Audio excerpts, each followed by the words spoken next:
And Ernest Holmes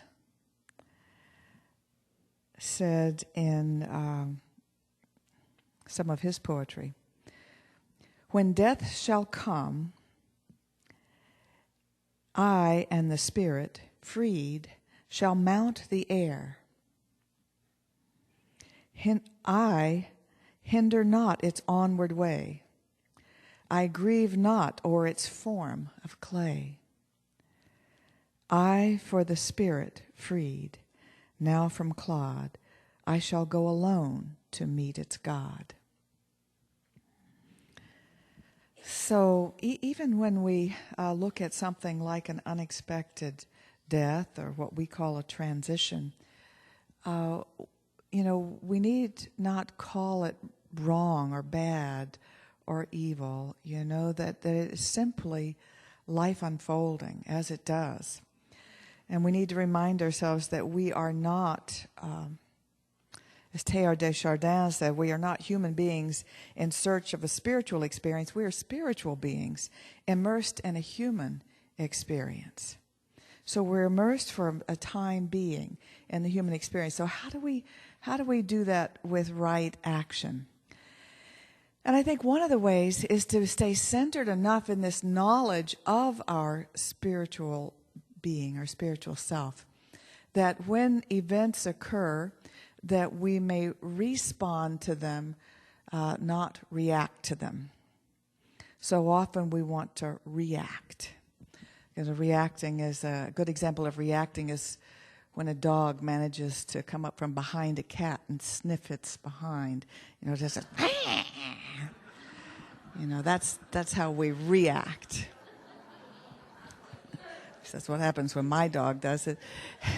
or when the dogs react themselves. They hear something, anything outside, and they, and the heart is racing. I picked my little dog up, and his heart is just racing because he's reacting to, something he's heard or smelled.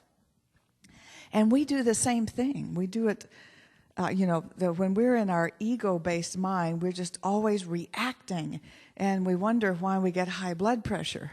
Because we react to this and we react to that and we react to this. And honest to God, I think our news media is intent on putting us in an early grave. It loves to terrify us. Nothing is ever just giving of news. It's all designed, it's all fear-based.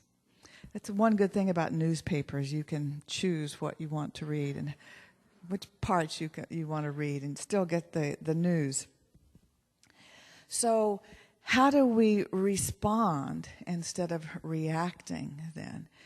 Well, one way is you can notice how you feel. If you are coming from a fear-based thing, then you are reacting. You're not responding.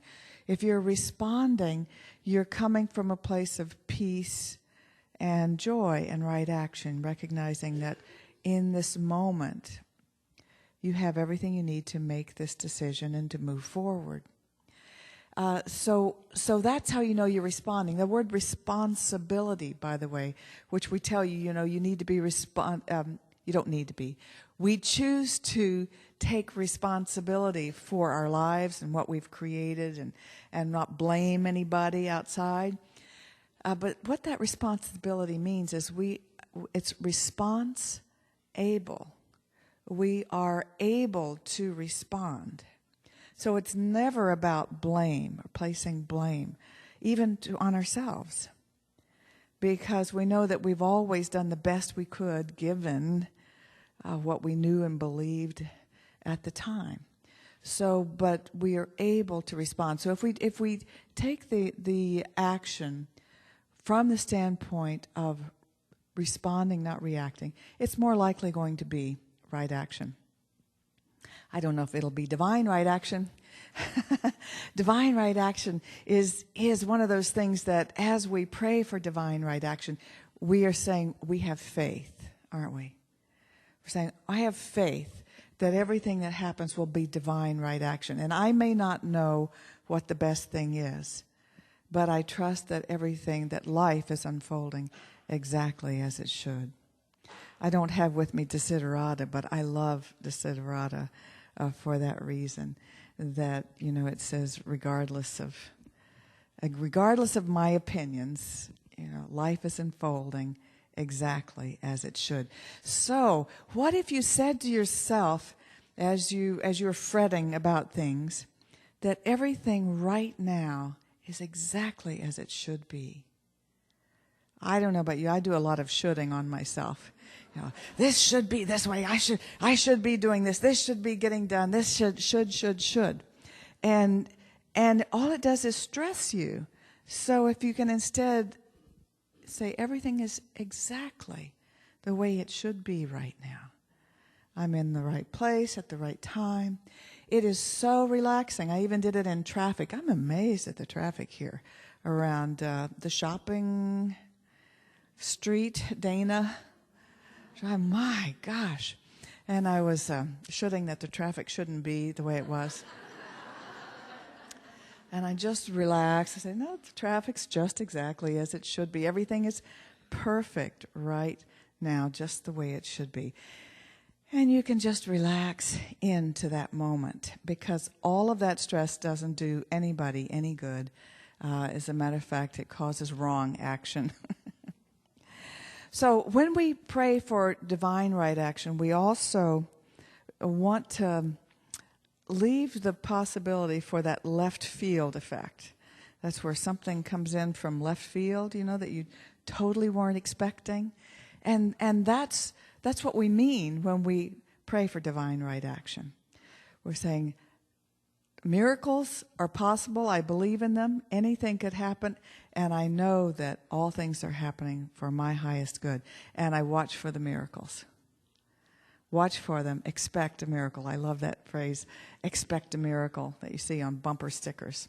So this holiday season where we are recognizing and celebrating the birth of the Christ consciousness, let's exhibit some of that Christ consciousness ourselves by staying centered, staying focused. And I would urge you that if you get overwhelmed with all the to-dos and this to-do list, because it's just crazy what we did to ourselves. We'll give ourselves 1 month, and in this 1 month we're going to write a card to everybody that we've ever known that means anything to us. We're going to write a personal note. We're going to stamp it, hand address it, get it in the mail. We're going to buy a present for everybody we know and love, wrap it up, ship it to them if we can't be there personally. And in the meantime, we're going to go to lots of extra parties. And, we're going to haul out all the stuff from our garage and decorate our whole house and our front yard. And we're going to call this the time of peace and love.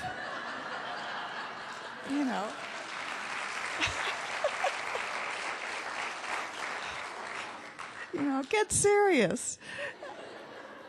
And so I invite you to leave some of that off. You don't have to do it all. A lot of people aren't sending Christmas cards anymore. A lot of people aren't. Bob and I have given up decorating our home.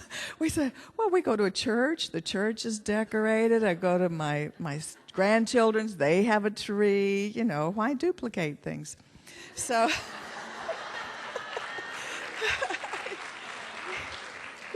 you put it all up. You have to take it down in January.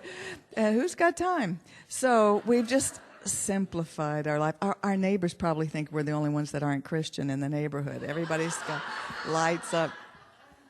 We're not doing that this year. We've given ourselves permission, and so we believe that that's right action for us. And I know that you'll find right action for you, and I urge you to invite divine right action.